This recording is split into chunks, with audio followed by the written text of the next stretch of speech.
Assalamualaikum dan salam sejahtera. Mari belajar matematik KSSM tingkatan 4 bersama cikgu. Hari ini kita belajar bab 6 ketaksamaan linear dalam dua pemboleh ubah, bahagian pertama.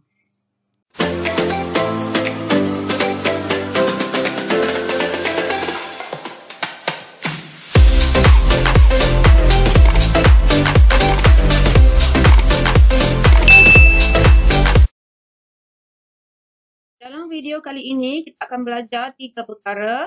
Yang pertama, mewakilkan situasi dalam bentuk ketaksamaan linear. Yang kedua, membuat dan menentusahkan konjektor tentang titik dalam rantau dan penyelesaian bagi suatu ketaksamaan linear. Dan yang ketiga, menentukan dan melorek rantau yang memuaskan satu ketaksamaan linear. Untuk mewakilkan situasi dalam bentuk ketaksamaan linear, murid perlu tahu terlebih dahulu simbol-simbol yang digunakan. Yang pertama ialah simbol ini lebih besar daripada, yang kedua kurang daripada, yang ketiga lebih besar daripada atau sama dengan, dan yang keempat kurang daripada atau sama dengan. Jika keliru, kita boleh bentukkan di sini. Tanda dua ini kita letakkan ini menunjukkan ini besar. Besar, kita letakkan simbol di sini ini menunjukkan kecil. Jadi yang ini ialah besar, yang di bawahnya ialah kecil. Simbol ini juga bermaksud dalam situasi harian lebih besar atau sama dengan, ayat yang biasa digunakan ialah sekurang-kurangnya. Bermaksud lebih besar atau sama dengan, ataupun ayat lain juga tidak kurang daripada, ataupun juga perkataan minimum. Untuk simbol kurang daripada atau sama dengan, ayat yang biasa digunakan adalah selebih-lebihnya, ataupun tidak lebih daripada, ataupun ayat yang lain kita gunakan perkataan maksimum. Jadi tanda, cara melukis, untuk tanda lebih besar atau lebih kecil, kita gunakan garis sempan, bermaksud garis putus-putus. Manakala untuk yang ada tanda sama, lebih besar atau sama dengan, lebih kecil atau sama dengan, kita akan menggunakan garisan padu, iaitu garisan tiada putus-putus.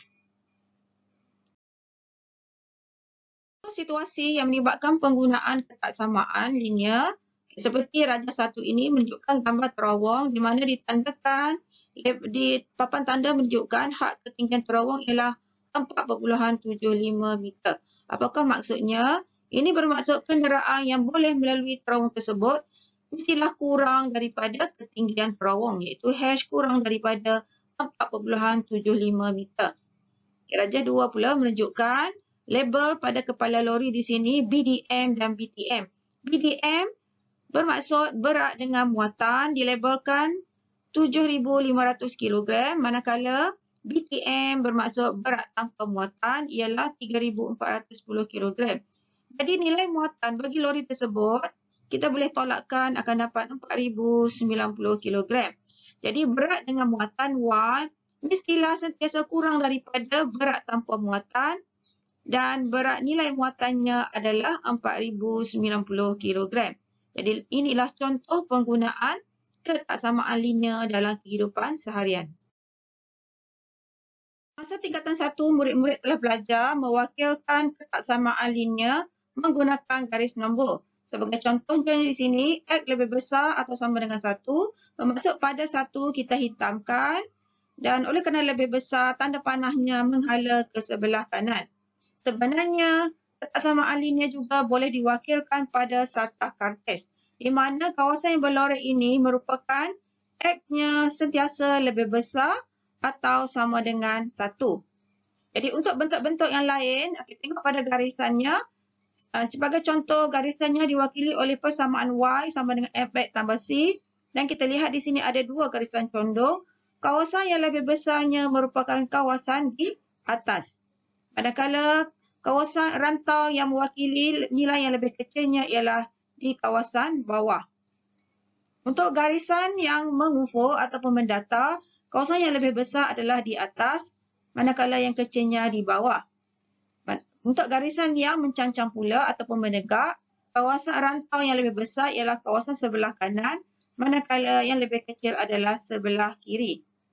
Jadi ini bermaksud semua titik yang berada pada garis lurus memuaskan persamaan Y sama dengan MX tambah C.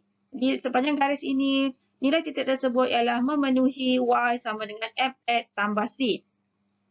Manakala semua titik yang berada di rantau atas memuaskan persamaan Y lebih besar daripada Mx tambah C. Dan seterusnya, semua titik yang berada di rantau bawah memuaskan ketaksamaan Y lebih kecil daripada Mx tambah C. Kita lihat contoh bagaimana untuk menentukan rantau bagi suatu titik.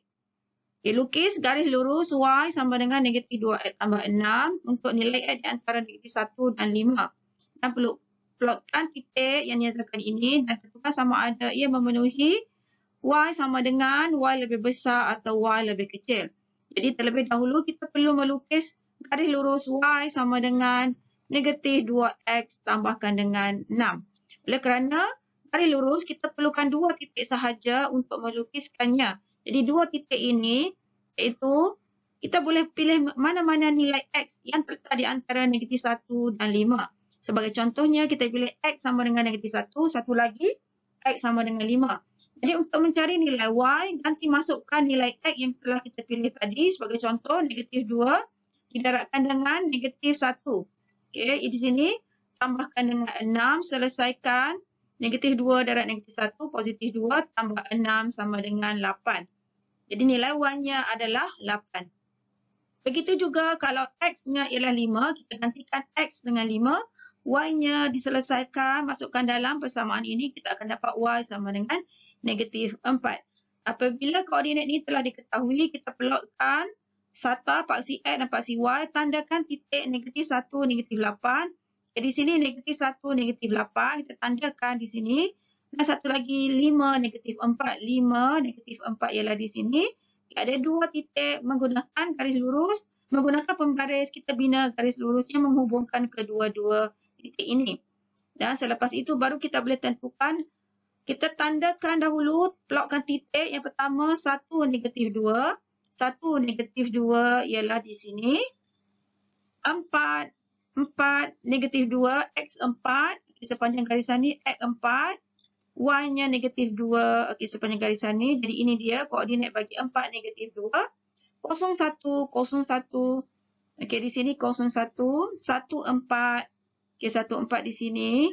Dan 4, 3 ialah di sini. 2, 6 ialah di kawasan ini. Jadi kita dapati bahawa ada titik yang terletak pada garisan, ada titik yang terletak di atas garisan dan ada juga titik yang terletak di bawah garisan lurus yang telah dilukis tadi. Jadi bagi garisan yang terletak pada titik iaitu 1, 4 dan 4, negatif 2, ini menunjukkan titik-titik ini memenuhi persamaan Y sama dengan negatif 2X tambah 6. Manakala bagi titik yang berada di atas garisan ini, iaitu 2, 6 dan 4, 3. 2, 6 dan 4, 3. Ianya memenuhi ketaksamaan Y-nya lebih besar daripada negatif 2X tambah 6. Manakala titik yang berada di bawah iaitu 0, 1 dan 1, negatif 2. Titik ini memenuhi ketaksamaan Y lebih kecil daripada negatif 2X tambah 6. Contoh sebelum ini, cikgu telah terangkan bagaimana menentukan kedudukan satu titik dengan cara melukis garis lurus. Untuk latihan ini, kita akan belajar bagaimana menentukan kedudukan titik tersebut tanpa melukis graf garis lurus. Jadi daripada persamaan dan ketaksamaan yang diberi ini, kita akan membandingkan nilai kiri dengan nilai sebelah kanan. Kirinya Y, sebelah kanannya ialah 4X ditolakkan dengan 5. Jadi kita akan masukkan nilai koordinat yang diberi. Yang pertama ini 2, 4, bermaksud X-nya 2 dan Y-nya 4. Jadi kita gantikan Y ialah 4 di sini. X, kita masukkan nilai 2. Kemudian selesaikan. 4 darab 2, 8. 8 tolak 5, 3. Ini bermaksud nilai Y lebih daripada 4X tolak 5. Jadi koordinat ini 2, 4 berada di atas garisan Y sama dengan 4X tolak 5. Untuk titik koordinat yang kedua pula, nilai X-nya 3, Y-nya 7. Jadi kita gantikan cara yang sama. Kita gantikan nilai sebelah kiri dan sebelah kanan. Y kita gantikan dengan 7. Sebelah kanan 4, tempat X kita gantikan dengan 3. tolak 5, selesaikan. 4 darab 3, 12. 12 tolak 5, 7. Kita dapati bahawa nilai sebelah kiri sama dengan nilai sebelah kanan. Jadi kita boleh tuliskan Y bersamaan dengan 4X tolak 5. Ini bermaksud titik koordinat 3, 7 ini berada pada garis Y sama dengan 4X tolak 5. Dan satu lagi C, untuk titik koordinat yang lain pula iaitu 0, negatif 6. X-nya 0, Y-nya negatif 6. Kita gunakan cara yang sama, sebelah kiri Y, sebelah kanan gantikan dalam ungkapan 4X tolak 5. Y-nya di sini ialah negatif 6. 4, X kita gantikan dengan 0, tolakkan dengan 5. 4 darab 0, 0, 0 tolak 5, negatif 5. Jadi kita dapati bahawa nilai Y adalah kecil daripada 4X ditolakkan dengan 5. Ini bermaksud koordinat 0, negatif 6 berada di bawah garisan Y sama dengan 4X tolakkan dengan 5. Bila kita telah selesai melukis satu garis lurus pada satah kartes, titik-titik yang wujud pada satah kartes ini boleh dikategorikan kepada 3 kumpulan. Sama ada titik tersebut terletak pada garisan ataupun terletak di atas garisan dan satu lagi mungkin juga terletak di bawah garisan. Jadi di sini untuk titik yang berada di atas garisan, kita boleh lihat bahawa nilai Y-nya adalah lebih daripada MX tambah C. Manakala bagi titik yang berada pada garisan, kita katakan bahawa Y-nya adalah sama dengan MX tambah C. Dan bagi titik yang berada di bawah garisan, nilai Y-nya adalah kurang daripada MX tambah C. Untuk garis lurus yang selari dengan paksi X, persamaan garis lurus tersebut boleh diwakilkan dengan Y sama dengan apa-apa juga nilai. Umpamanya di sini, nilai pada paksi Y-nya ialah hash. Jadi kita katakan garis ini sebagai garis Y sama dengan hash. Jadi untuk rantau di atasnya, nilai Y-nya sentiasa lebih daripada hash. Di bawahnya, nilai Y-nya lebih kecil daripada hash. Manakala yang berada pada garisan, nilai Y-nya adalah sama dengan hash. Untuk garisan yang selari dengan paksi Y pula, umpamanya di sini dia melalui titik K pada paksi X. Di sepanjang garisan ini kita panggil sebagai garisan X sama dengan K. Jadi kedudukan titik yang berada di sebelah kanannya, nilai X-nya lebih daripada K.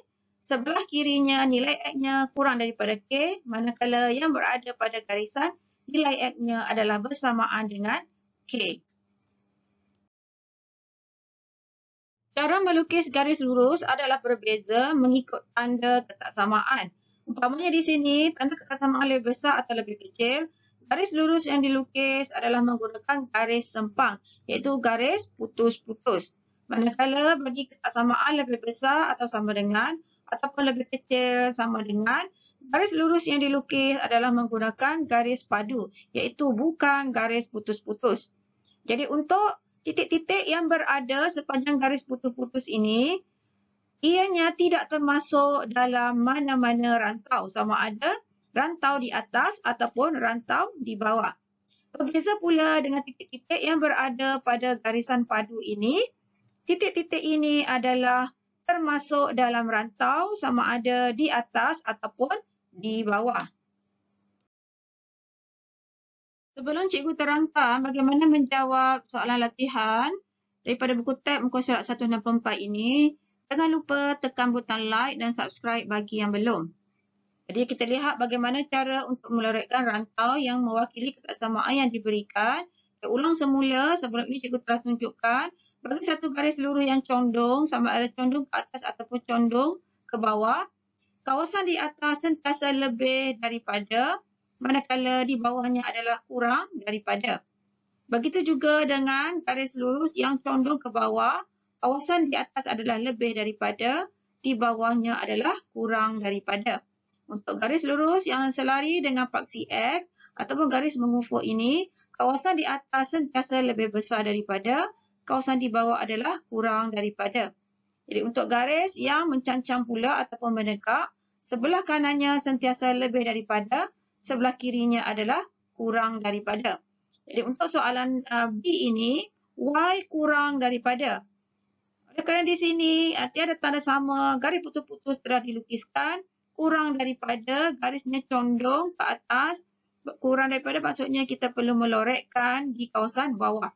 Jadi kita akan lorekkan semuanya di kawasan bawah garisan. Untuk soalan C pula, pada X kurang atau sama dengan 2, garis mencangcang di sini, kurang atau sama dengan bermaksud ianya berada di sebelah kiri. Jadi kita lorekkan semua yang berada di sebelah kiri garis lurus. Untuk D pula, garis lurusnya telah dilukiskan, Y-nya lebih daripada, untuk garisan condong lebih daripada bermaksud kawasan di atas. Jadi kita lorekkan kawasan di atas bagi garis lurus ini. Dan yang terakhir, untuk Y lebih daripada atau sama dengan, condong ke kiri di atas bermaksud, lebih besar bermaksud kawasan di atas. Jadi kita lorekkan kawasan di atas garis lurus yang condong ini. Jadi itulah jawapannya. Yang terakhir, kita akan belajar melukis graf dan melorek rantau yang mewakili ketersamaan yang diberi. Ketersamaan yang pertama ialah 2Y kurang daripada X tambahkan dengan 4. Jadi ini merupakan satu garis lurus. Jadi kita perlukan 2 titik sahaja untuk melukis garis lurus. Titik tersebut, dua pasangannya, kita akan cari apakah nilai X, apakah nilai Y. Biasanya kita akan memilih yang bersilang pada paksi X. Paksi X bersilang bermaksud Y-nya kosong, ataupun yang bersilang pada paksi Y bermaksud X-nya kosong. Jadi kita ganti masuk ke dalam persamaan 2Y sama dengan X tambah 4. Apabila Y kosong, X-nya ialah, selesaikan X bersamaan dengan negatif 4. Jadi sini X negatif 4. Dan satu lagi, jika X-nya kosong, kita akan dapat 2Y sama dengan 4. Y sama dengan 4 bahagi 2 sama dengan 2. Jadi apabila kita telah mengetahui dua pasangan titik koordinat, kita boleh mulakan melukis graf. Okay, dengan melukis graf, contohnya di sini ada grid. Okay, kita boleh lukiskan pada grid ini. Okay, mulakan dengan paksi Y. Okay, sini kita lukiskan paksi Y. Okay, kemudian paksi X. Okay, paksi X. Okay, Y. Okay, kita tandakan titik-titik yang wujud di sini sebagai contoh. Di sini ialah 1, 2, 3 dan 4, 5, 6. Manakala pada paksi Y pula 1, 2, 3 dan seterusnya, sebelah kiri negatif 1, negatif 2, negatif 3 dan negatif 4. Jadi untuk pasangan pertama ialah negatif 4, 0. Negatif 4, 0 ialah di sini. Dan satu lagi ialah 02. 02-nya adalah di sini. Jadi dengan menggunakan pembaris, kita sambungkan. Sebelum kita sambungkan, lihat dahulu tanda ketaksamaan di sini tiada sama dengan. Jadi garis yang kita lukis adalah garis putus-putus. Garis putus-putus yang menyambungkan dua titik ini adalah seperti berikut. Apabila telah siap, garis lurus ini barulah kita lihat yang asal 2Y, simbol ini kurang daripada. Kurang daripada bermaksud kawasan ketaksamaannya adalah di bawah garisan. Jadi kita lorekkan ruangan di bawah garisan ini. Jadi inilah rantau yang diwakili oleh 2Y kurang daripada X tambah 4. Jadi untuk yang berikutnya, sama juga cara kita boleh cari dua titik koordinat. Dua titik koordinat itu kita boleh pilih mana-mana titik. Jadi yang lebih mudahnya ialah yang bersilang pada paksi Y dan yang bersilang pada paksi X, iaitu Y kosong ataupun pada X-nya kosong. Kita ulang langkah yang sama, kita gantikan persamaan, gantikan nilai X dan nilai Y ke dalam persamaan ini. Kita letakkan dahulu 2Y tambah X sama dengan 2. Jadi apabila X-nya, Y-nya kosong, Y kosong, X-nya adalah 2. Manakala apabila X kosong, Y-nya adalah 1. Jadi untuk melukiskannya, kita perlukan gridnya yang lebih supaya lukisan lebih mudah dilukiskan. Jadi ini caranya ialah kita mulakan dengan paksi Y, lukiskan dahulu. Kemudian paksi X. Paksi X kita lukiskan, paksi Y tadi. Kita tandangkan titik-titik di sini. Okey, ini ialah 0, 2, 4, 6. Sebelah kirinya negatif 2, negatif 4. Okey, sebelah atasnya 2, 4. Dalam istilah seragam di bawah negatif 2, negatif 4. Jadi kita mulakan titik koordinat yang pertama ialah 2, 0. Satu lagi ialah 0, 1. 2, 0 ialah di sini. 0, 1 ialah di sini. Jadi oleh kerana di sini ada tanda sama, kita akan lukiskan garis lurus yang menghubungkan kedua-dua titik ini. Ini dia garis lurus yang menghubungkannya. Oleh kerana 2Y tambah X-nya lebih besar atau sama dengan, bermaksud pada garis condong ini, rantaunya adalah berada di sebelah atas. Jadi kita lorekkan rantau di sebelah atas garisan ini, di mana titik-titik yang berada di atas ini merupakan kawasan memenuhi ketaksamaan 2Y tambah X lebih atau sama dengan 2. Selesai bahagian pertama tajuk ketaksamaan linear. Kita akan sambung pada bahagian 2 di mana kita akan belajar tentang sistem ketaksamaan linear. Jangan lupa share video ini kepada rakan-rakan yang lain supaya ianya lebih berkembang.